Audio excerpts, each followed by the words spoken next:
지겠습니다. KBS 라디오 10시 뉴스를 마칩니다. 아나운서 한상원이었습니다. KBS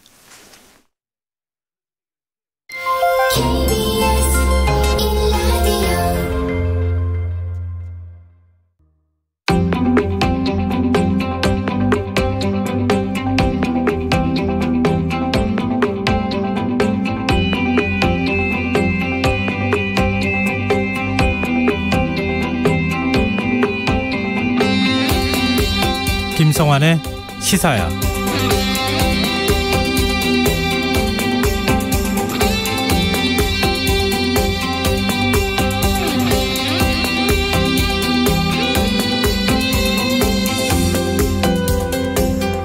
안녕하십니까. 시사평론가 김성환입니다. 대선을 앞두고 정치권이 잇따라 쇄신을 말하고 있습니다. 국민의힘 윤석열 후보는 오늘 기존의 청와대 조직을 해체하고 광화문 서울청사에 대통령실을 만들어서 청와대 부지를 국민에게 돌려주겠다고 약속했는데요. 이른바 광화문 대통령, 문재인 정부에서도 추진됐지만 경호 문제로 실행에 옮기지 못했던 공약을 다시 꺼낸 건데, 윤 후보의 정치 쇄신 공약은 최근 잇따라 발표하고 있는 민주당과 이재명 후보의 인적 쇄신안에 대한 맞불성 성격을 띠고 있다는 해석이 나옵니다. 당초 윤 후보는 설 연휴 직후 공약을 발표하려고 했다가 시기를 앞당겼다고 합니다. 사실 정치 쇄신에 대한 구상은 이미 여러 후보들이 발표한 바 있습니다. 국민의당 안철수 후보는 국민 통합 내각을 구성해 여야의 유능한 인재를 고루 등용하겠다는 입장을 밝혔고요. 정의당 심상정 후보 역시 청와대 수석 제도를 폐지하고 대통령의 힘을 빼는 정부가 되겠다는 구상을 내놓기도 했는데요. 정치권의 쇄신안이 설 연휴 이슈 선점을 위해 던지고 마는 것은 아닌지 국민들이 똑똑히 지켜보고 있다는 걸 절대 잊어서는 안 되겠습니다. 자세한 정치권 움직임 잠시 후 뉴스에서 자세히 살펴보겠습니다. 법원의 판단으로 민주당 이재명 후보와 국민의힘 윤석열 후보 간 양자 TV 토론이 무산되면서 설 전 대선 후보 사자 토론이 개최될 수 있을지 관심이 쏠렸는데요. 윤석열 후보 측은 방송 중계 없이 예정대로 양자 토론을 하자고 다시 역제안했습니다. 민주당 이재명 후보 측은 양자 토론과 다자 토론을 모두 수용하겠다는 입장인데요. 더 깊이 있게 들여다보는 인터뷰 시간에서는 국민의힘 선대본부 윤희석 상임공보특보와 이야기 나눠보겠습니다. 목요일 코너죠. 경제 이슈를 깊이 있게 살펴보는 경제읽기. 오늘은 비록 유찰됐지만 국보 경매에 참여 의사를 밝히면서 대중의 관심을 끌고 있는 블록체인 조직 국보다오에 대해 알아보는 시간 마련했습니다. 김성환의 시사에는 청취자 여러분들의 관심과 참여 기다립니다. 방송 내용과 관련해 의견 있으신 분들은 문자 보내주십시오. 당첨된 분들께는 모바일 상품권 보내드릴 텐데요. 참여하실 번호는 샵 9730이고요. 짧은 문자는 50원, 긴 문자는 100원의 이용료가 부과됩니다. 콩 게시판을 통해서도 무료로 참여하실 수 있고요. 콩 어플리케이션과 KBS 1라디오 유튜브 채널을 통해서도 저희 방송을 실시간으로 시청 또 참여하실 수 있습니다. KBS 1라디오 김성환의 시사야. 그럼 지금 시작하겠습니다.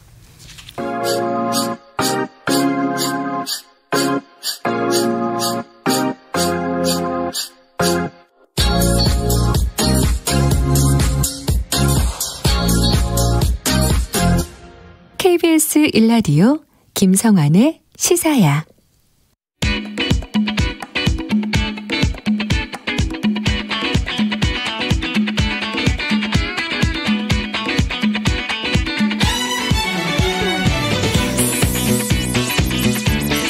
오늘 놓쳤던 뉴스 꼼꼼히 정리해드리는 뉴스야 시간입니다.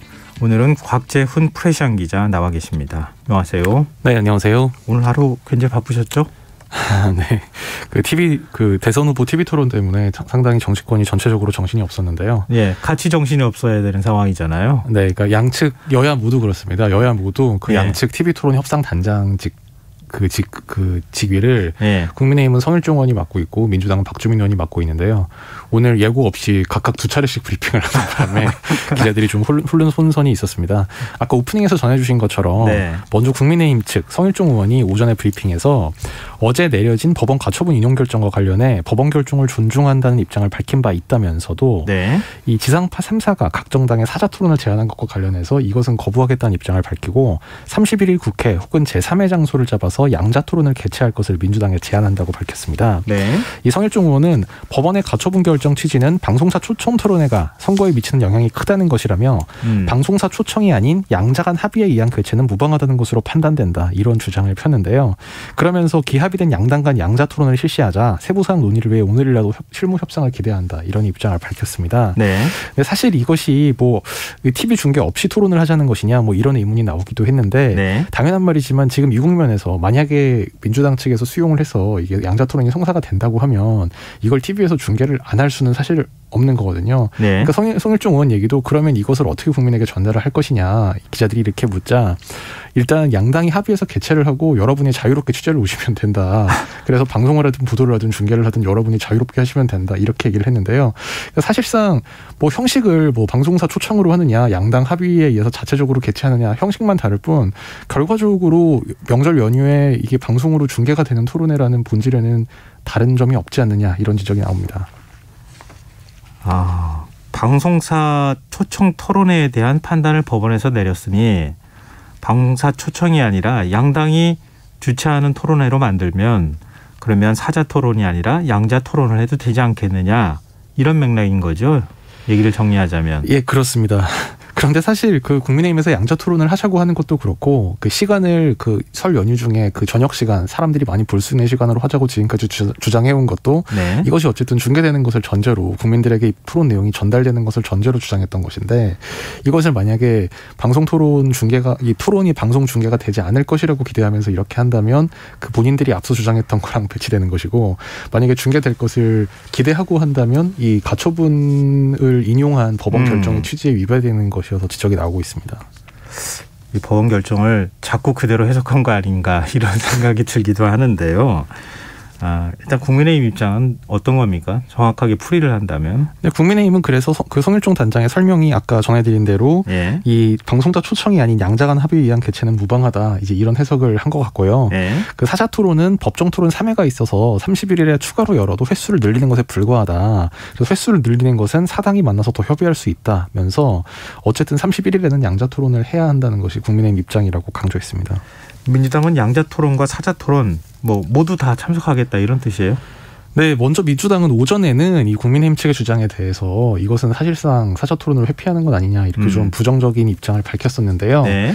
이 그 국민의힘 측에서 이에 대해서 좀 다시 한번 반박을 하는 입장을 발표해서 결국 설 연휴 기간 토론이 무산될 가능성이 제기가 되자 오후 4시 30분경에 이 박주민 의원이 다시 입장문을 발표해서 이재명 후보는 양자 토론과 사자 토론에 대한 분명한 입장을 밝히겠다. 법원 판결에 따라 진행될 방송 3사 초청 사자 토론에 참석하고 네. 윤 후보 측이 제안한 양자 토론도 수용하겠다. 이렇게 토론을 둘 모두 하겠다. 이런 입장을 밝혔습니다. 네. 그러면 언제 열리게 되는 거예요? 그래서 사실 이 민주당 측의 입장에 대해서도 좀 이 진정성이 있는 것인지 약간 좀 의심하는 목소리가 있는데요. 네. 그 박주민 의원의 입장문을 보면 그 31일 양자 토론을 원한다니 이재명 후보는 31일 양자 토론을 수용한다. 네. 이 후보는 윤 후보와 양자 토론도 진행하고 사자 토론도 참석할 것이다. 이제 윤 후보가 31일에 진행될 사자 토론에 참석할 여부만 밝히면 된다. 이렇게 얘기를 해서 네. 결국 31일 하루 동안 양자 토론도 하고 사자 토론도 하자. 뭐 이런 제안으로 해석이 됐는데요. 그런데 원래 방송사는 네. 제안을 했잖아요. 31일이나 네. 2월 3일 날 양일 중에 하루 해달라고 얘기를 했던 건데 그게 사자 토론을 기준으로 얘기했던 거잖아요. 그렇죠.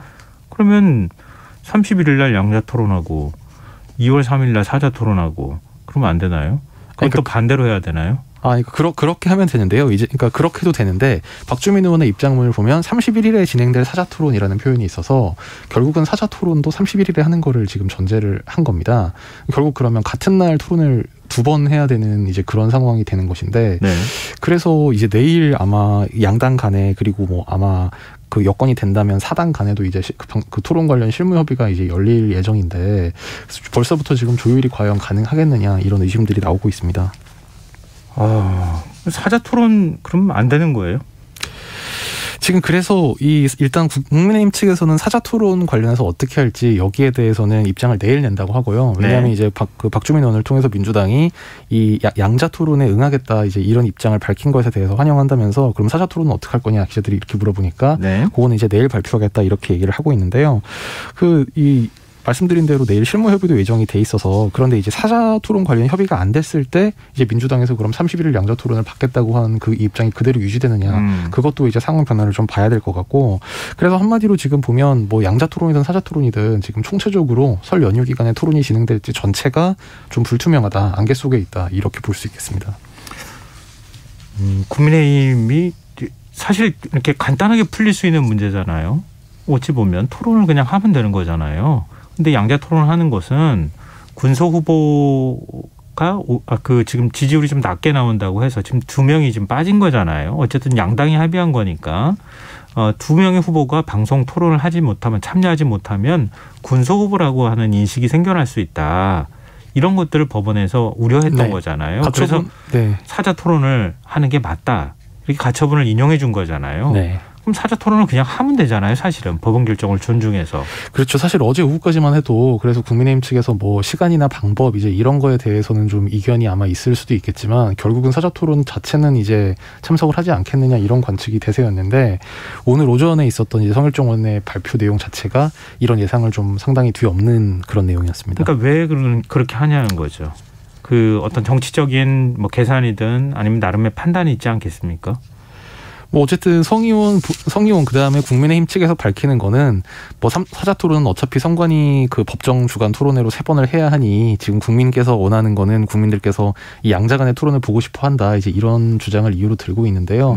한편에서는 뭐 이 야권 단일화 국면과 관련해서 이제 안철수 후보가 이 부각되는 주목되는 상황을 좀 막으려는 게 아니냐 이런 해석도 있고 지금 여론조사 선두를 달리고 있는 만큼 사자 토론을 했을 경우 나머지 3명이 이 윤 후보를 집중 공격할 것이다.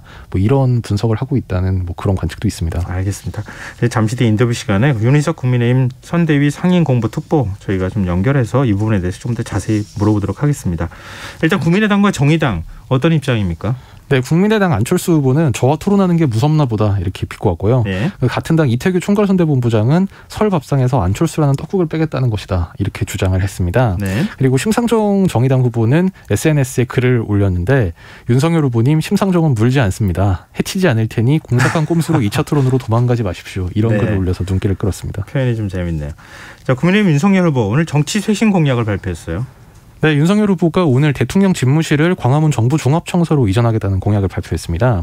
윤 후보는 오늘 이 서울 여의도 중앙당사에서 정치 분야 공약 발표 회견을 열어서 국민과 소통하는 일하는 대통령이 되기 위해서는 제왕적 대통령의 잔재를 철저히 청산해야 한다면서 새로운 대통령실은 광화문 정부 서울청사에 구축될 것이다. 기존의 청와대 부지는 국민들께 돌려드릴 것이다. 이렇게 밝혔습니다.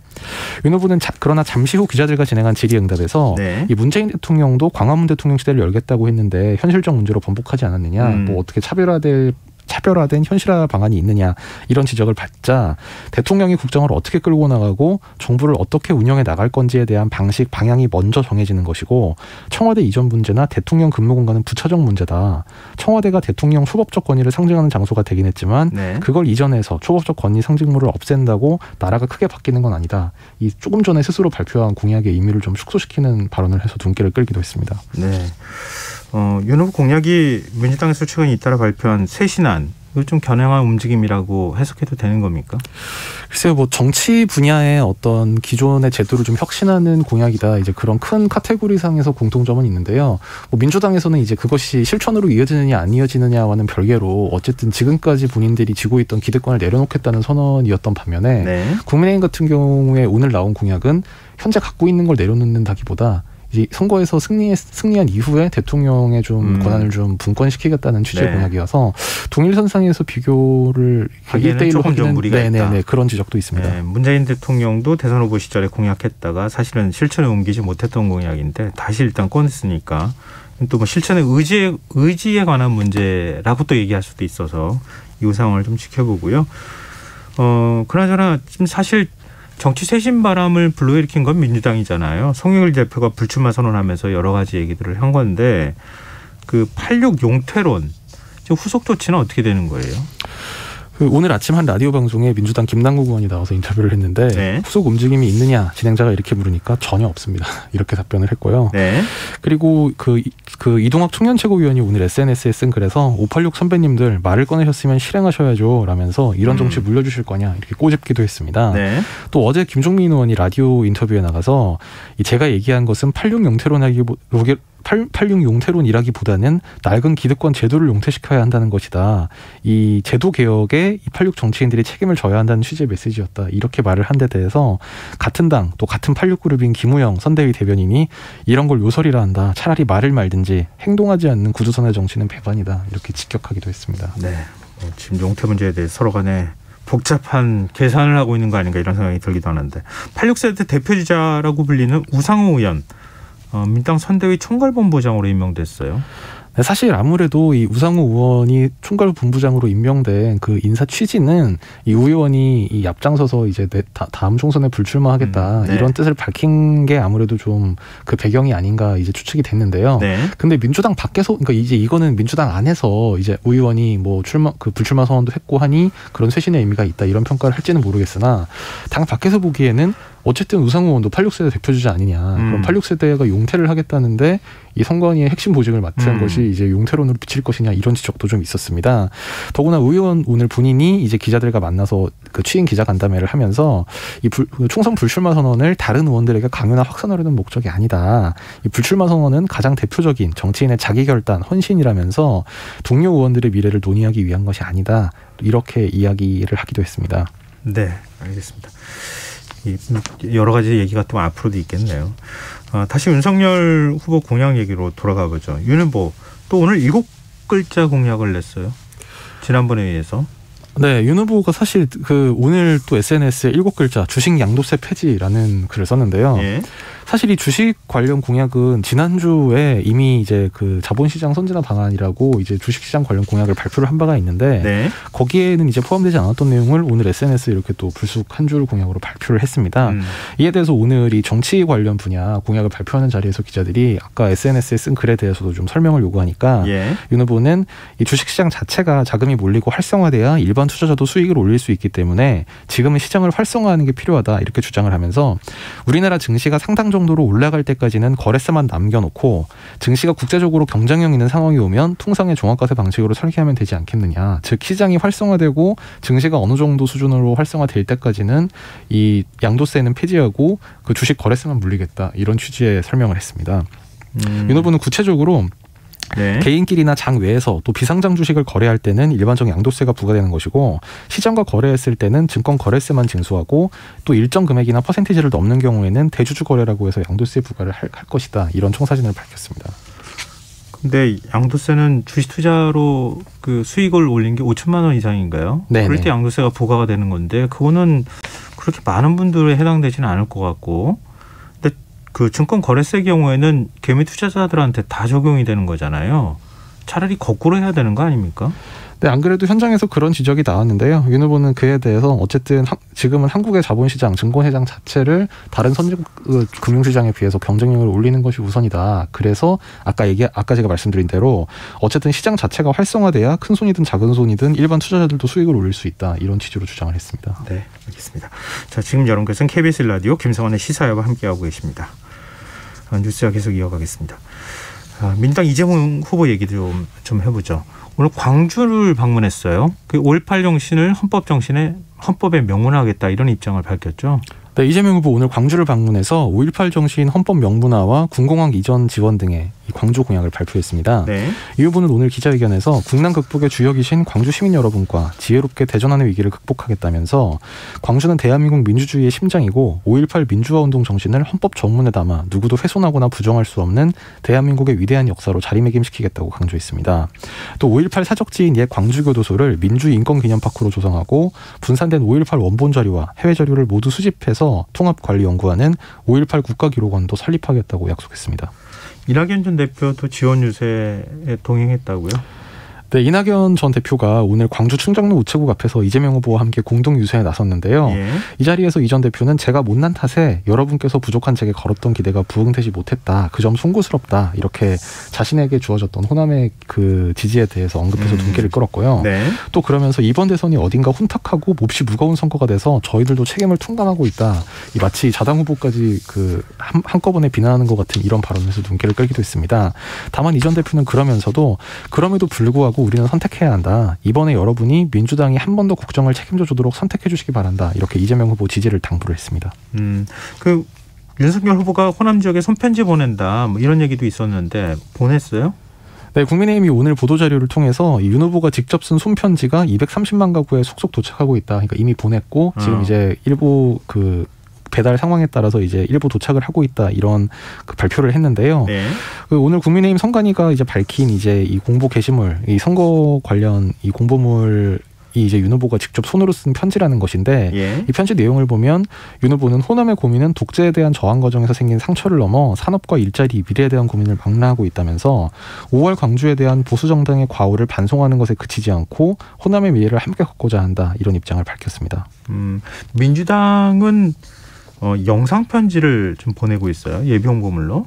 그러니까 영상 편지라기보다 그러니까 영상 편지죠. 근데 이거는 이제 이것도 역시 이재명 후보가 손 편지를 그 육필 편지를 쓰는 거를 이제 영상으로 찍어서 그렇습니다. 그걸로 보내주는 거다. 예, 그거를 찍어서 이제 어제 인터넷에 공개를 했는데요. 예.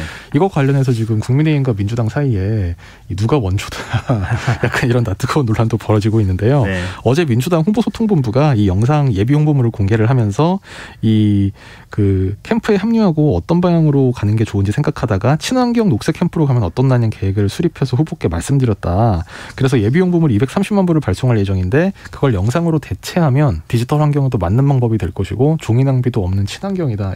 이제 이렇게 설명을 했습니다. 네. 그래서 이거를 종이 편지로 발송하지 않고 이제 이렇게 영상 형식으로 공개한 것은 이제 환경을 생각한 것이라는 취지의 설명을 했는데요. 예. 국민의힘 측에서 이 자신들이 한 것을 좀 따라한 거 아니냐 이런 반응이 나온 데 대해서 그 이날 공개한 영상은 지난 10일에 촬영을 마쳤고 설 연휴에 맞춰 배포하면 좋겠다고 해서 배포 시기를 기다리고 있었다. 이렇게 그러면서 오히려 국민의힘을 향해서 따라쟁이다 이런 비난을 하기도 했습니다. 네. 분위기를 좀 바꿔보죠. 조국 전 법무부 장관의 배우자 정경심 교수 징역 4년의 실형이 확정됐네요. 네, 조국 전 법무장관의 배우자인 정경심 전 동양대 교수의 자녀 입시 비리 및 사모펀드 관련 자본시장법 위반 등 혐의가 이 대법원 상고심에서도 유죄로 인정돼서 징역 4년 실형이 확정됐습니다. 대법원 2부는 오늘 이 정 전 교수의 업무방해, 자본시장법 금융실명법 위반, 사기 등 혐의를 유죄로 인정해서 징역 4년을 선고한 원심을 확정했습니다.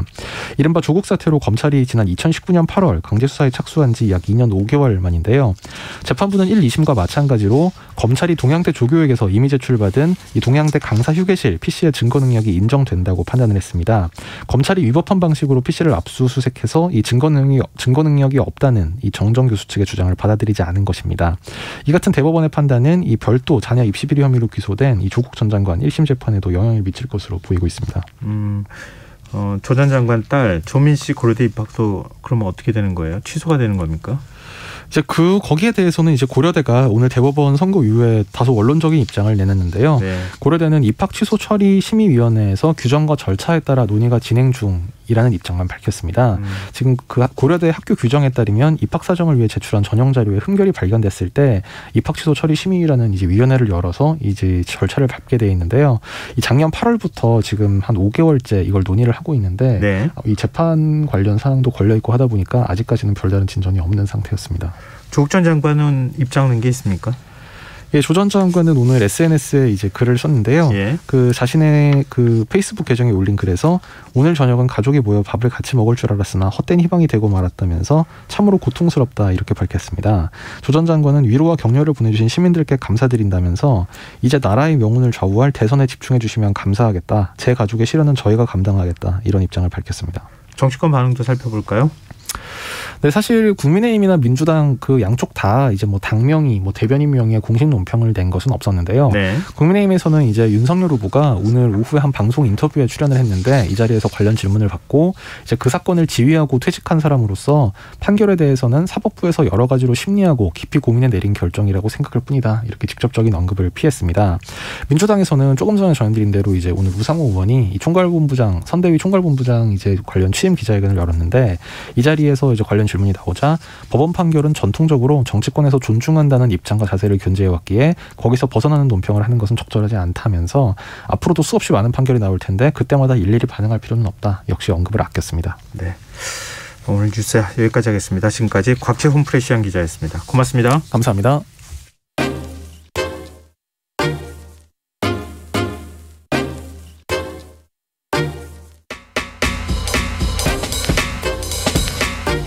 바쁜 당신이 알아야 할 모든 것 여기에 있습니다. KBS 1라디오 김성환의 시사야. 대선 토론을 두고 민주당 이재명 후보와 국민의힘 윤석열 후보의 줄다리기 싸움이 치열합니다. 어제 법원 판결로 양자 TV 토론이 불발되며 사자 토론 논의가 시작되나 싶었는데요. 오늘 윤석열 후보 측에서 방송사 중계 없는 양자 토론을 민주당에 제안했습니다. 이에 민주당은 오는 31일 양자 토론을 하고 사자 토론도 하자, 이런 답을 내놨습니다. 이 양자 토론을 역제안한 국민의힘, 과연 이를 수용할까요? 국민의힘 윤희석 선거대책본부 상임공보특보 연결해서 얘기 나눠보도록 하겠습니다. 안녕하십니까? 네, 안녕하세요. 네. 뭐 지금 얘기가 너무 많이 나와가지고 이 국민의힘이 정확하게 어떤 입장인가, 이게 먼저 좀 확인이 돼야 될 것 같은데요. 지금 국민의힘은 양자 TV 토론에 대해서 어떤 입장을 갖고 계십니까? 일단 양자 TV 토론 하자고 저희가 제안을 받았고요. 먼저 이재명 후보 쪽에서 그걸 저희가 받아서 합의를 해서 하기로 한 거 아니었습니까, 애초에? 예. 근데 거기에 대해서 방송금지 가처분이 들어갔으니까 거기에 대해서 저희는 그러면 방송하지 않는 상태에서 양자 토론을 하자고 역제안을 했고, 그것을 민주당에서 받았습니다. 네네. 예, 거기까지입니다. 거기까지입니까? 그럼 그렇죠. 양자 토론만 하면 되는 거다. 방송사 중계 없는 양자 토론을 하자, 이렇게 되는 거네요. 예, 그렇습니다. 그러면 법원에서 그 양자 토론은 이거는 지금 뭐 예를 들면 안철수 후보가 낸 거니까요. 가처분 신청을. 두 분이 다 내셨죠. 심상정 후보가 냈긴 했지만. 그러니까 두 후보가 낸 것에 대해서 만약에 방송사가 중계하는 양자 토론이 나가게 되면 두 후보는 사실 선거법상으로 보면은 중앙선관위에서 주최하는 토론에는 사자 토론을 할 수 있는 대상이 포함되는 거잖아요. 기준에 따르면. 군소 후보로 전락하는 그런 인상을 줄 수 있기 때문에 사자 토론을 하는 게 맞다, 이렇게 판단했던 거잖아요. 네, 법원 판단은 그렇습니다. 근데 그 취지, 그러니까 방송사가 중계한다 이런 걸 떠나서 취지로 보자면 사자 토론을 하는 게 맞지 않습니까? 그 공직선거법을 보면요, 방송사에서 공정 보도를 한다는 전제만 있다면 양자든 다자든 상관이 없어요. 근데 어쨌든 법원에서 이번에 양자 토론하는 것은 그렇게 합당하지 않다고 해서 방송금지 가처분을 인용을 했습니다. 네. 그런데 지금 말씀하시는 것은 방송만 안 한 상태에서 양자 토론을 역제안한 게 너무 자의적이지 않냐, 이런 판단이신데, 저희는 법원 판결의 취지가 공영 매체가 초청하는 식의 양자 토론은 곤란하다는 것, 그렇게만 이해하고 있습니다. 따라서 법원 판결을 그런 식으로 이해했기 때문에 양당이 합의한 양자 토론을 하기 위해서는 그런 방송사 중계만 빠지면 되는 거 아니냐고 이해를 하는 거고요. 네. 그렇기 때문에 방송 중계가 없는 그런 양자 토론을 하자, 이런 제안을 한 것입니다. 윤석열 후보가 토론을 기피한다고 하는 지적이 있어 왔잖아요. 그래서 사실 양당이 토론을 하자, 양자 토론을 하자는 데까지 합의가 됐던 거 아닙니까? 그런데 몇 번이나 지금 토론이 뒤집어지는 과정이 있었는데, 일정이나 방식에 대해서. 근데 그걸 보면서 일각에서는 윤석열 후보 계속 토론 안 하려고 하는 거 아닌가, 이렇게 비판하고 있거든요. 이런 지적에 대해서는 어떻게 보십니까? 그렇지 않습니다. 저희는 저희야말로 토론을 당연히 원해요. 왜냐하면 지금 선거 상황이 너무나 박빙입니다. 누가 이길지 전혀 모르고 저희 입장에서도 참 급해요, 상황이. 그래서 후보의 어떤 비전이라든지 정책, 그리고 품성, 이 모든 것을 계속 국민들께 부각해야 될 입장이 있는 것입니다. 따라서 토론을 피할 이유가 전혀 없다. 저희가 토론을 피하려고 한다는 그 말씀은 억측이다, 이렇게 말씀드리겠습니다. 네, 우리 그 이제 얘기를 전해서 제가 전해드린 거니까요. 제가 억측을 하는 건 아니고요. 예. 근데 그렇다면 민주당이 또 제안을 했잖아요. 31일 양자 토론 먼저 하고 사자 토론도 하자. 이런 입장에 대해서는 어떻게 보십니까? 그게 물리적으로 가능할까 싶어요. 왜냐하면 그러면 두 개의 토론을 연달아서 하루에 하자는 거잖아요. 예. 그럼 이제 하루에 한 4시간에서 5시간 정도 걸릴 텐데 그걸 할 수 있을까 싶어요. 그래서 저희는 양자 토론을 일단 먼저 하고 같은 날이 아닌 다른 날에 추후에 사자 토론 관련 논의를 해서 뭐 사자 토론 하자고 하면은 뭐 논의를 해볼 수는 있겠지만은 같은 날 두 개 토론을 연달아서 하는 것에는 동의하기가 어렵습니다. 그럼 법원 취지를 존중한다면요. 지금 양자 토론을 먼저 그 양자 토론을 방송사 중계 없이 하게 되는 거잖아요. 그죠? 네. 예. 그러고 난 다음에 사자 토론하는 것에 대해서는 문제가 없습니까? 그러니까 제가 말씀드린 것은 같은 날 하는 것을 그러니까요. 그 따로 다른 날 하는 거. 그러니까 다른 날 하는 것에 대해서 논의할 수 있다. 아, 그것도 또 논의를 해야 되는 겁니까? 아니, 저희 입장에서 이제 31일에 양자 토론을 준비를 하고 하는, 이제 그러기로 했잖아요. 예. 그럼 이제 사자 토론하는 것에 대해서는 또 어떻게 할지에 대해서 얘기를 서로 해야 되는데 지금 일방적으로 내일 그 룰 미팅에 나오라 이렇게 얘기를 하시는데 양자 토론을 먼저 한 상태에서 같은 날은 안 되니까 그럼 다른 날로 날짜를 잡아준다거나 이런 논의가 더 있다면 이제 그 논의에 참여할 수는 있는 거죠. 그러니까 그 지금 다 헷갈리는데요. 제가 그래서 여쭤봤잖아요. 양자 토론을 TV 중계 없이 언론사 취재진 그냥 와서 취재하고 싶으면 취재해라. 그다음에 양자 토론 하루 동안 먼저 하고요. 그다음에 사자 토론을 다른 날 잡아가지고 하는 것에는 문제가 없겠느냐 이렇게 여쭤본 거예요. 그 논의를 충분히 할 수 있다는 얘기예요. 그건 이제 협상 결과 그 논의 결과에 따라 다른 거니까 제가 단정적으로 하겠다 이렇게 말씀을 못 드리는 입장이라는 것을 좀 이해해 주십시오. 그 사자 토론도 논의해야 되는 겁니까? 협상하고? 제가 협상 대표가 아니기 때문에 여기까지만 제가 말씀드릴 수 있어요. 그럼 만약에요. 아니군요. 참 여러 가지 그러니까 입장이 명확하지가 않아가지고 아마 청취자분들께서 들으실 때도 좀 헷갈리시지 않을까 그렇게 생각이 드는데요. 글쎄요. 이 31일 날 만약에 사자 토론이 안 된다고 하면 방송국에서 제시한 2월 3일 토론 하자 그러면 응할 생각이 있으십니까? 아주 똑같은 말씀하시잖아요. 3일 토론에 대해서 사자 토론을 하자는 그 방송사의 제안이 있는 걸로 알고 있는데 거기에 대해서 일단 4당이 만나서 뭐 얘기를 해야 될 거 아닙니까? 그래야 2월 3일에 하든 뭐 어쨌든 일정을 다 정리할 거잖아요. 근데 오늘 당장은 그것에 대한 합의가 없으니까 제가 이 자리에서는 이 방송에서는 거기에 대해서 한다 안 한다는 말씀을 못 드린다. 그렇게 말씀드린 거예요. 그러면은요. 사자 토론이 무산될 위기에 처하니까 국민의당과 정의당에서는 국민의힘 빼고 윤석열 후보 빼고 3자 토론하자 이런 제안을 했거든요. 예. 윤 후보가 빠진 토론이 설 연휴 TV 중계를 만약에 탄다면 윤 후보에게도 그런 일이 혹시 있을지는 모르니까요. 네네. 윤 후보에게 어떤 영향을 미칠 거라고 보십니까? 뭐 예단하기는 어렵지만 지지율 1, 2위를 다투는 제1야당 후보가 빠진 토론회가 그렇게 큰 관심이 있을까 싶습니다. 저희 입장에서는 어차피 양자 토론을 민주당에서 받았기 때문에 설 연휴 기간 동안에 윤석열 후보가 국민들에게 부각될 그런 기회가 있다는 점은 뭐 저희가 인지하고 있기 때문에 크게 실이 있다고는 생각되지 않습니다. 만약에 방송사가 합의가 돼서 3자 토론을 한다거나 아니면은 김동연 후보를 넣어서 사자 토론을 한다고 하면 그것에 대해서는 반대하지 않으실 거예요?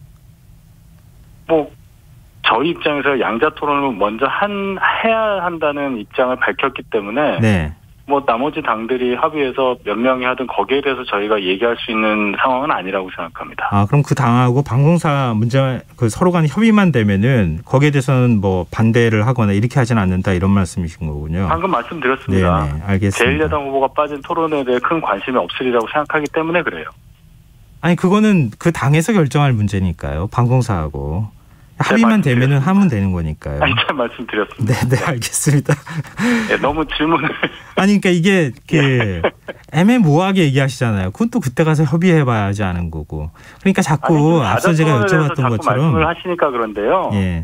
사자 토론 얘기가 이렇게 방송금지 가처분 신청이 나왔기 때문에 저희가 그 상황을 다 감안해서 양자 토론을 방송사 없이 하자고 제안을 한 입장이잖아요. 거기에 대해서 사자 토론은 그럼 다른 날 할 거냐 이렇게 물어보시면 제가 답할 수 있는 게 한계가 있죠. 지금 상황에서는 그렇죠? 그러니까 이게 다시 아까 질문으로 되돌아가는데요. 이렇게 토론 회피하려고 하는 거냐 아니냐라고 하는 의심이 나오는 게 원래 민주당하고 합의할 때 합의문에 설 연휴 전에 양자 토론을 한다 이렇게 돼 있었는데 그래서 방송사가 27일 날 합시다라고 제안을 했잖아요. 근데 국민의힘에서 그때 31일 날로 또 날짜를 바꿨잖아요. 그런 다음에 법원 결정 나오고 난 다음에 우린 법원 결정에 따르면 사자 토론을 해야 되는데 우린 양자 토론하겠다. TV 중계 없이 가겠다. 이렇게 또 역제안했던 거 아닙니까? 네. 그러다 보니까 계속 논의가 공전하거나 좀 복잡해지는 상황이 있었기 때문에 그래서 혹시 토론을 기피하시는 거 아닙니까? 라고 제가 그런 지적에 대해서 여쭤봤던 건데요. 날짜 옮긴 것하고 네. 양자냐 사자냐는 것과는 전혀 다른 얘기니까 연결짓지 말아주시기 바랍니다. 네, 그건 다른 알겠습니다. 얘기잖아요. 예. 네. 안철수 후보는 양자 토론 제안한 윤석열 후보에게 저와 토론하는 게 무섭나 보다 이런 말을 했어요. 예. 이 안 후보 발언에 대해서는 어떻게 생각하십니까? 안철수 후보랑 토론하는 게 왜 무섭죠? 그 이유에 대해서는 전혀 전 떠오르지 않고 예. 안철수 후보 견제하려는 이유도 전혀 없어요. 예. 일단 국민들께서 원하시는 그 여론조사 지지율 1, 2 후보들 간의 진정한 정책 대결을 보여드리고자 하는 것이지 네. 다른 이유가 없다. 왜냐하면 네. 양자의 경우에는요. 1대1로 대화를 한다고 했을 때 그 조합은 그냥 윤석열, 이재명 딱 하나입니다. 네. 근데 사자가 하게 되면 어떻게 되나요? 윤석열, 이재명, 윤석열, 안철수, 이재명, 심상정 이렇게 조합이 6개가 나와요. 예. 그럼 시간이 6배를 들여야 되는데 정확하게 검증이 되고 내실 있는 토론이 되기가 어렵지 않습니까? 또 지켜보시는 시청자분들께서도 집중력을 굉장히 유지하기가 어려울 거예요. 그래서 예. 일단 국민들께서 가장 보고 싶어하는 당선 가능성이 가장 높은 두 후보에 대한 토론을 먼저 하자는 얘기를 하는 것이지 예. 안철수 후보나 심상정 후보를 배제하려고 하거나 그런 이유가 아니라는 거 그런 것을 좀 이해해 주시기를 부탁드리겠습니다. 또 원래대로라면 내일 방송사에서 제시한 토론 룰미팅 실무협의를 해야 되는 거잖아요. 예. 국민의힘 측에서는 이 실무협의 참석하시는 겁니까? 그러니까 지금 이 시점에서 예. 사자 토론보다 양자 토론이 낫다는 의사를 이미 밝혔고 예. 저희가 그리고 양자 토론을 저희가 이제 다시 역제안해서 민주당의 동의를 얻은 마당이기 때문에 네. 이런 상황이라면 내일 방송사 룰 미팅을 나간다는 게 큰 의미가 없을 것 같아요. 그래서 제가 확언은 못 드리겠지만 아마 네. 협상하시는 협상 대표들이 내일 방송사 룰 미팅에 나가기는 어렵다고 보입니다. 네, 알겠습니다. 좀 최근 정치권에서 현안이 될 만한 거 좀 여쭤보고 싶은데요. 지금 86 용태론이 민주당 내부에서 나왔고요. 송영길 대표는 불출마 선언하고 그렇게 하지 않았습니까? 예. 이런 민주당의 움직임에 대해서 어떻게 보십니까? 우상호 의원이 이제 오늘 총괄 선대본부장으로 임명이 되셨더라고요. 네. 근데 이제 86 용태론이 민주당에서 나왔는데 이분도 86이잖아요. 네, 그렇죠. 그렇다면 민주당에서 쇄신을 한다면서 86의 대표격인 분을 또 중요한 직책에 임명을 했다고 하니까 네. 이게 뭔지 이해가 좀 잘 안 가는 상황이라고 저는 보고요. 예. 또 86 용태론을 먼저 또 꺼낸 분도 그분도 86이에요 보니까. 근데 그분이 또 방송에서 본인 거취를 묻는 질문에는 답변을 또 이렇게 명확히 안 하시더라고요. 그래서 요즘 민주당 행보가 조금 이상하다. 왜냐하면 네. 이번에 같이 대선과 치러지는 그 국회 보궐선거 관련해서도 무공천 결정을 좀 내렸잖아요. 네. 근데 이것도 사실 어떻게 될지 몰라요. 왜냐하면 작년에 서울시장, 부산시장 보궐선거 때 민주당이 어떻게 했었습니까? 당원 당규에 원래 귀척 사유 있는 선거에는 후보 안 내보내기로 한 거를 당원 투표로 고쳐가면서까지 후보를 냈었잖아요. 네. 그래서 공천을 하지 않았습니까? 그래서 이런 민주당의 움직임이 진정성이 얼마나 담보될 수 있을 것이냐. 그 점에서는 문제의식을 좀 갖고 있습니다. 네, 알겠습니다. 오늘 지금 토론 얘기를 하다 보니까 시간이 저희가 다 됐어요. 예. 이게 토론하는 것 때문에 굉장히 좀 서로 간의 협상도 좀 복잡하고 아마 많은 네네. 분들이 좀 헷갈리실 것 같아서 좀 하나하나 좀 끊어서 여쭤봤습니다. 예. 토론 문제에 대해서 다음번에 합의가 되면 저희가 또 인터뷰 요청할 기회 있으면 요청하도록 하겠습니다. 예, 네, 알겠습니다. 오늘 말씀 고맙습니다. 네, 감사합니다. 네, 지금까지 국민의힘 윤희석 선거대책본부 상임공보특보였습니다.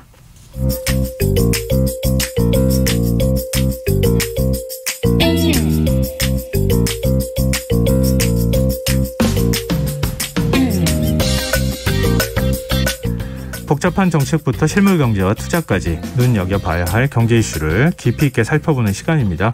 경제 읽기 김치영 경제전문기자 전화로 만나보겠습니다. 안녕하십니까? 네, 안녕하세요. 네, 오늘은 국보 경매와 관련해서 얘기를 해주신다고요? 네, 그렇습니다. 예. 간성미술관이 소유하고 있던 국보급 문화재 2점이 경매에 붙여졌거든요. 예. K옥션에서 오늘 경매가 이루어졌는데 사실 유찰되긴 했습니다. 근데 씁쓸한 결과이긴 한데 오늘 국보급 경매 2개와 관련된 얘기, 그리고 또 이번에 이 경매에 가상자산을 기부받아서 경매에 참여하겠다고 선언했던 국보다오라는 곳이 좀 있거든요. 네. 그래서 이 국보다오라는 곳이 어떤 곳이냐, 이런 것들에 대한 얘기도 좀 해드릴까 합니다. 근데 국보급 문화재가 경매에 나온 거 처음이라고 알고 있는데요. 간성미술관 측이 내놓은 거잖아요. 네네. 이 국보를 경매에 내놓은 이유, 좀 쉽게 설명을 좀 해주시면 어떨까 싶어요. 네네. 이번에 경매에 나온 문화재는 고려시대 유물로 알려지고 있는 금동 삼존불감, 그리고 삼국시대 유물이라고 알려지고 있는 개미명금 동산 존불 입사, 이거 읽기도 좀 어렵습니다. 네. 이렇게 2점인데요. 국보 73호와 72호로 현재 지정되어 있습니다.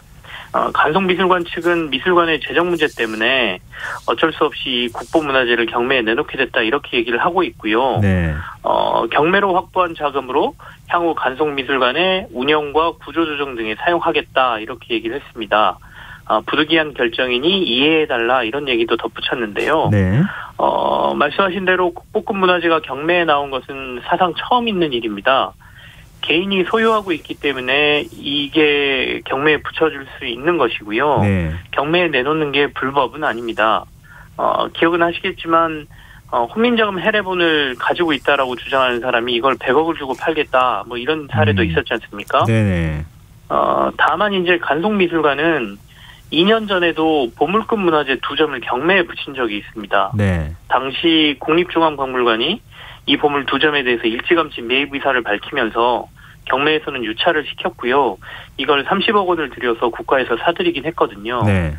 하지만 이번 경매에서는 딱히 국립박물관도 매입 의사를 밝히지 않았고, 물론 여러 이유가 있습니다. 이건 뒤쪽에서 조금 설명을 드리겠는데요. 네. 특이하게 국보다오라는 곳에서 가상자산으로 기부금을 모아서 한 100억 정도를 모아서 경매에 참여하겠다, 이렇게 밝히면서 도대체 이곳이 어떤 곳이냐라는 관심이 좀 모아졌습니다. 대체 국보다오, 이게 어떤 곳입니까? 이게 가상자산하고 NFT라는 용어까지 등장해서 네. 좀 어려우실 수 있는데 그래도 제가 최대한 쉽게 한번 풀어보겠습니다. 일단 다오라는 용어부터 좀 이해를 하셔야 되는데요. 이 블록체인 업계에서 다오는 Decentralized Autonomous Organization, 이걸 약자를 분리한 겁니다. 그러니까 영문으로는 DAO 이렇게 쓰고요. 네. 이걸 이제 다오라고 읽는 거거든요. 영문 뜻 그대로 해석하면 탈중앙화 자율 조직입니다. 네. 이거 풀어도 좀 어렵죠? 네. 블록체인이나 이 가상화폐라는 게 어떤 규제나 통제를 벗어나기 위한 움직임에서 출발을 했거든요. 네. 서로 기록을 하고 견제하면서 뭔가를 만들어가겠다, 이런 건데요. 굳이 이걸 감시하고 기록해놓고 하는 중앙기관은 필요 없다라는 게 이들의 생각입니다. 그렇다 보니까 이쪽 세계에서는 이걸 기반으로 만들어 놓은 조직을 다오라고 부릅니다. 아까 탈중앙화 자율조직이라고 말씀드렸죠. 전통 조직은 대표나 관리자도 있고 또 일하는 부서 같은 것들이 존재하지만 이들에게는 이런 게 없습니다. 누군가 이런 일을 해봅시다. 그리고 이런 원칙으로 이렇게 진행할 겁니다라고 제안이 나오면 여기에 동의하는 사람들이 모여서 서로 규칙을 정하고 이 규칙에 맞게 스마트 컨트랙이라고 하는 걸 정하게 되는데요. 예. 이거를 블록체인 기술 내에서 구현을 하고 실제로 그 일들을 실행을 하는 겁니다. 그럼 일을 하면서 발생하는 비용은 어떻게 감당하느냐? 이 프로젝트에 참여하는 사람들이 가상자산을 모아서 충당하게 됩니다. 그러니 이번 국보다오는 국보급 문화재가 경매를 통해서 팔려나가는 걸 우리가 막아봅시다라는 명분에 동조하는 사람들이 스스로 국보다오라는 조직을 만들고요. 네. 자기들끼리 규율부터 자금 조달 방식, 그리고 향후 경매에서 낙찰받은 이후에 어떻게 관리할지 등등을 블록체인 기술화에서 정해서 움직였다, 이렇게 이해하시면 되는 것이죠. 좀 쉽게 비유를 하자면 시민단체 네. 방크가 독도 알리기 뭐를 위해서 기금을 모아서 광고를 내는 일이 있잖아요. 네, 그렇습니다. 근데 그런 형식이 블록체인 기술을 도입해서 똑같이 나타났다 이렇게 이해하면 되는 겁니까? 네, 맞습니다. 구현하는 방식은 달라졌지만 사실 추구하거나 뭐 모금한 거 이런 것들은 사실 매우 비슷합니다. 예전에는 이제 크라우드 펀드 같은 걸로 돈을 모았죠. 하지만 이제는 가상자산으로 기부를 받았다라고 이제 생각하시면 가장 쉬울 것 같은데요. 근데 이제 내부에서 처리하는 방식은 좀 복잡하긴 합니다. 조금만 구체적으로 설명을 드려보면, 네. 클레이라는 가상자산으로 기부를 받았습니다. 네. 이 300클레이 단위로 기부를 받았는데요. 그러니까 이제 기부의 하한선이 300클레이였다 이렇게 보시면 되고, 예. 이걸 실제 돈으로 환산해 보면 이게 한 50만 원 정도 됩니다. 그래서 이 300클레이를 기부하면 일종의 디지털 증명서 같은 것을 발급해 주는데요. 예. 국보다오에 참여했습니다. 이런 증명서를 이제 발급을 해주는 것이죠. 이게 바로 NFT입니다. NFT는 이제 보통 대체불가 토큰 뭐 이렇게 얘기를 하는데, 예. 그냥 국보다오에 참여했다는 게 기록된 디지털 증명서를 발급받았다 이렇게 생각하시는 게 제일 쉬울 것 같습니다. 이제 그리고 블록체인 세계에서 이 증명서인 NFT를 발행하려면 비용이 발생하는데요. 이 비용을 민팅비라고 또 부릅니다. 우리말로 풀어보면 동전을 주조할 때 쓰이는 주조비 뭐 이 정도로 이해를 하시면 되는데요. 기부자가 낸 300클레이를 이 민팅비로 수취를 하게 되고요. 예. 이렇게 모인 민팅비를 가지고 경매에 참여하는 방식으로 하겠다 이렇게 밝혔습니다. 근데 이 클레이라고 하는 단위가 네네네. 원래 이제 가상화폐 중에서 클레이라는 게 있는 겁니까? 이제 뭐 비트코인도 있고 비트코인을 예. 많이 들어보셨잖아요. 예. 뭐 이더리움 이런 것도 들어보셨죠. 네. 그런 것처럼 클레이라는 가상자산이 있는 겁니다. 그렇군요. 그래서 이번에는 기부를 클레이로 받겠다라고 선언을 한 것이죠. 지금 좀 쉽게 들리기도 하면서도 네, 다시 저보고 설명을 해보세요. 그럼 못할 것 같아요. 네, 좀 복잡하기도 하고 네. 그러네요. 근데 이제 이분들도 나름 고민이 좀 많았던 것 같긴 합니다. 네. 그러니까 가상자산으로 그냥 사오면 되지 왜 이걸 또 뭐 NFT를 발행하고 뭐 이렇게 복잡하게 했느냐라고 네. 생각하시는 분들도 분명히 계실 텐데요. 이 가상자산으로 만약에 그냥 사오게 되면 나중에 이제 국보를 저희가 낙찰받았을 때 여러 가지 문제가 발생할 수 있습니다. 그러니까 가상자산이라는 거는 결국엔 사온 국보하고 이 기초자산이 연결되게 되거든요. 그러면 네. 소유권 문제가 발생합니다. 가상자산을 나중에 누가 팔아버리면 그 소유권이 또 다른 사람한테 이전되는 문제가 생기죠. 그러면 경매로 아무나 사가는 걸 막기 위해서 이번에 국보다오라는 프로젝트를 진행했는데 네. 결국에는 막 소유권이 나뉘고 이 소유권들이 막 이전되는 이상한 일들이 벌어지게 되는 것입니다. 그래서 이걸 좀 해결해 보자라는 생각을 했던 것 같고요. 네. 두 번째 이제 유찰이 되게 되면 이 만들어낸 가상자산을 다시 현금화해서 돌려줘야 되는 문제도 생기거든요. 그러네요. 근데 역사적인 일을 했던 이 가상자산을 돌려주거나 혹시 없애버리는 문제가 생기면 역사적으로 한 일이 또 사라지는 것 같은 서운함도 생기겠죠. 그렇다 보니까 사고 팔 수 없는 가상자산을 따로 만들기도 그렇고 기존에 쓰던 가상자산을 사용하면서 NFT라는 아이디어를 거기에 붙여서 증명서를 발급해주면 증명서는 나중에 환불해 주고도 남게 되거든요. 네. 그러니까 이 국보다오에 참여했다는 증명서도 가질 수 있고 다양하게 활용할 수 있겠다 이런 아이디어가 결합된 것으로 보시면 될 것 같아요. 그 NFT가 희소성 때문에 가격이 많이 올라가거나 그렇게 되는 거 아니에요? 나중에는 그럴 수도 있어 보입니다. 이게 결국에는 사실 입찰에 못 들어갔거든요. 예. 그러니까 못 들어간 이유는 국보다오 프로젝트가 시작된 게 경매 시작하기 불과 10일 전에 이 프로젝트가 시작됐어요. 그렇다 보니까 시간적으로 너무 촉박했다는 것도 있고요. 예. 모금액은 현금으로 환산해 보면 한 25억 정도를 모았으니까 적은 금액은 아니거든요. 그러니까 10일 동안에 25억 그렇죠. 원 정도를 모았으면 꽤 많이 모았지만 예. 다만 처음 이 국보다오가 출범할 때 적어도 50억 원이 모여야 입찰에 참여하겠다라고 선언을 했고요. 예. 이 50억 원을 못 모으면 전액 환불하고 참여하지 않겠습니다라고 선언을 했기 때문에 어젯밤 12시까지 25억밖에 모이지 않았기 때문에 결국 참여를 하지는 못했습니다. 하지만 네. 유찰이 되더라도 NFT는 남긴다라고 했기 때문에 여기에 참여하신 분들은 국보다오에 참여했다는 NFT를 그 일종의 증명서를 발급받았을 것으로 보입니다. 근데 해외에서 지금 다오 같은 형태로 경매에 참여한 사례가 있습니까?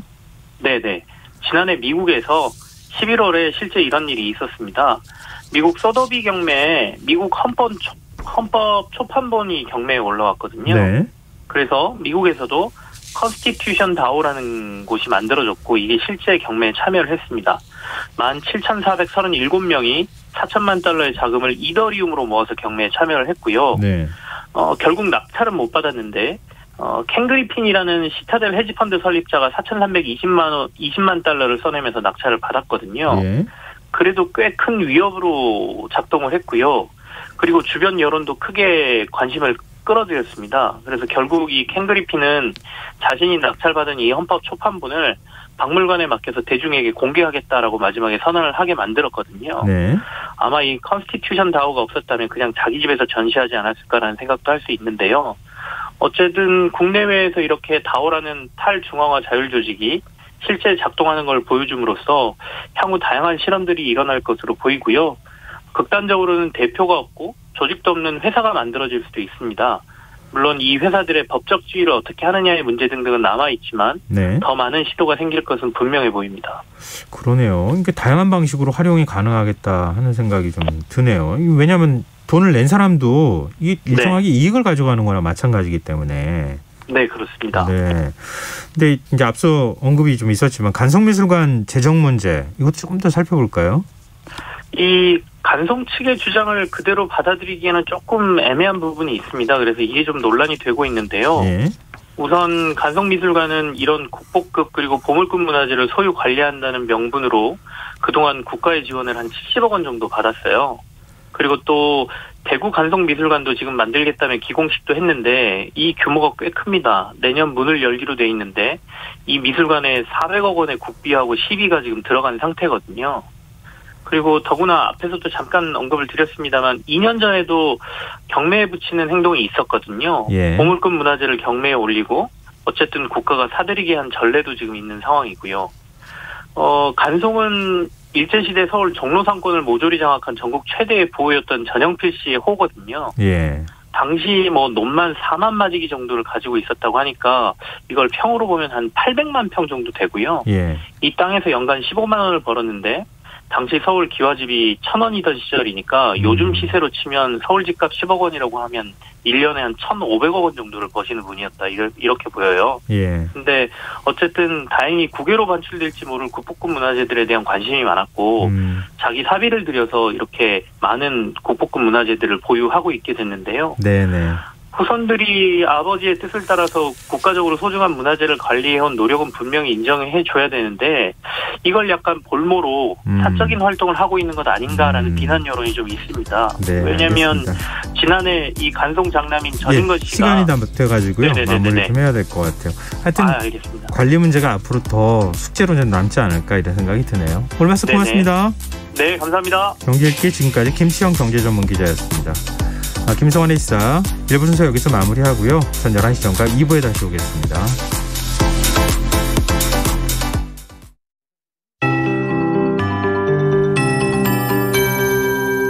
KBS 58분 날씨. 내일 전국이 가끔 구름 많겠고 오후까지 울릉도독도에는 비나 눈이 오겠습니다. 최근 내린 비나 눈이 밤사이에 얼면서 빙판길이나 도로 위 살얼음이 발생할 가능성이 높습니다.